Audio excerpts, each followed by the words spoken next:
ഇന്ന് ഞാനും സുഹൃത്താട്ടനും ചിന്ന ചിന്ന Aasai movie കണ്ടിട്ടുണ്ടായിനെ. Movie നല്ല അടിപൊളി മൂവി.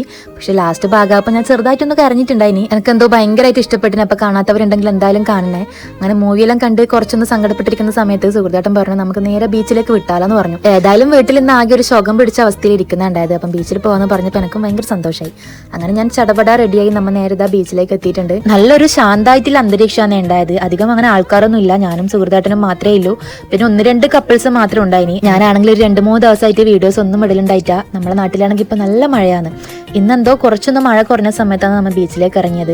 നല്ല മഴയായതുകൊണ്ട് തന്നെ വീഡിയോസ് എടുക്കാനും അത്ര വലിയൊരു മൂഡ് ഉണ്ടായിട്ടാ. അപ്പൊ ഇന്നെന്തായാലും ബീച്ചിലേക്ക് ഇറങ്ങിയ സമയത്ത് ഒരു ചെറിയ ഷോർട്ട് വീഡിയോ എടുക്കാന്ന് വിചാരിച്ചു. അപ്പം അതിനിടയിലാണ് എനിക്ക് പാനിപ്പൂരി കഴിക്കണം എന്നില്ല ഭയങ്കരമായിട്ട് ആഗ്രഹം വന്നത്. അപ്പൊ സുഹൃത്താട്ടൻ പറഞ്ഞു തിരിച്ചു പോകുന്ന സമയത്ത് വേണിക്കാന്ന് പറഞ്ഞു. ഒന്ന് ചിരിക്കുന്ന പറഞ്ഞപ്പാണ് ഇതുപോലൊരു ചിരി എനിക്ക് തന്നത്. അതിനിടയിൽ ഞാനൊരു ചെറിയൊരു ഡാൻസ് വീഡിയോയിൽ എടുത്തിട്ടുണ്ടായിനി. പക്ഷെ അത് അത്ര പെർഫെക്റ്റ് ആയിട്ടില്ല. ആ കടലിന്റെ സൗണ്ട് കൊണ്ട് തന്നെ എനിക്ക് പാട്ട് കേൾക്കുന്നുണ്ടായിട്ടാ. വീഡിയോ എഡിറ്റ് ആക്കി ഇഷ്ടപ്പെട്ടാൽ മാത്രം ഞാൻ പോസ്റ്റ് ചെയ്യും, അല്ലെങ്കിൽ ഞാൻ പോസ്റ്റ് ചെയ്യാൻ വഴിയില്ല. അങ്ങനെ കുറേ നേരം ബീച്ചിൽ അങ്ങോട്ടും ഇങ്ങോട്ടും തിരിഞ്ഞ് കളിച്ച് ഒരു വൈകുന്നേരം ആകുമ്പം നമ്മൾ നേരെ പാനിപ്പൂരി കഴിക്കാൻ വേണ്ടി പോയി. ഈ ഒരു സ്ഥലത്ത് നല്ല തിരക്കാണേ. ഇതിപ്പോൾ തൃക്കരിപ്പൂർ പുതിയതായിട്ട് വന്നൊരു ഷോപ്പാണ്. നമ്മൾ കറക്റ്റ് സമയത്ത് തന്നെ എടുത്തേക്ക് എത്തിയിന്. നമ്മൾ എടുത്തേക്ക് എത്തലും പുറത്ത് ചെറുതായിട്ട് മഴ പാറാൻ തുടങ്ങിയിട്ടുണ്ടായിന്. ഞാൻ തണുപ്പൊന്നും കഴിക്കണ്ടെന്ന് വിചാരിച്ചാണ്. എനിക്ക് 2 ദിവസമായിട്ട് ചെറുതായിട്ട് തൊണ്ടവേദന ഉണ്ട്. പക്ഷേ ഇവിടെ എത്തിയ സമയത്ത് അവിൽ മിൽക്ക് കഴിക്കണം എന്നുള്ളൊരു ആഗ്രഹം കൊണ്ട് അവിൽ മിൽക്കും കഴിച്ചു. അങ്ങനെ പാനിപ്പൂരിയും അവൽ മിൽക്കും അതിനുശേഷം ഈ ഒരു ഐറ്റം വാങ്ങിച്ചിട്ടുണ്ടായിന്. ഇതിനെ ചർമുറി എന്നാണ് പറയല്.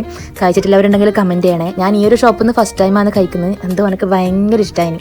നല്ല ടേസ്റ്റ് ഉണ്ട്. അങ്ങനെ എല്ലാം കഴിച്ചു തീർത്ത ശേഷം മഴ ചെറുതായിട്ടൊന്ന് കുറഞ്ഞപ്പം നമ്മൾ നേരെ വീട്ടിലേക്ക് വിട്ടു. മിക്കവാറും നമ്മൾ വൈക്കാവാൻ സാധ്യതയുണ്ട്. അങ്ങോട്ടേക്ക് അതാ നന്നായിട്ട് മഴ പിടിച്ചിട്ടുണ്ട്. അങ്ങനെ വീട്ടിലേക്ക് പോകുന്ന സമയത്ത് എനിക്കൊന്ന് പർപ്പിളിൽ കൂടി കയറാനുണ്ടായിന്. അങ്ങനെ അവിടെ നിന്ന് വേണ്ടതും മേടിച്ച് നമ്മൾ നേരെ വീട്ടിലേക്ക് വിട്ടു.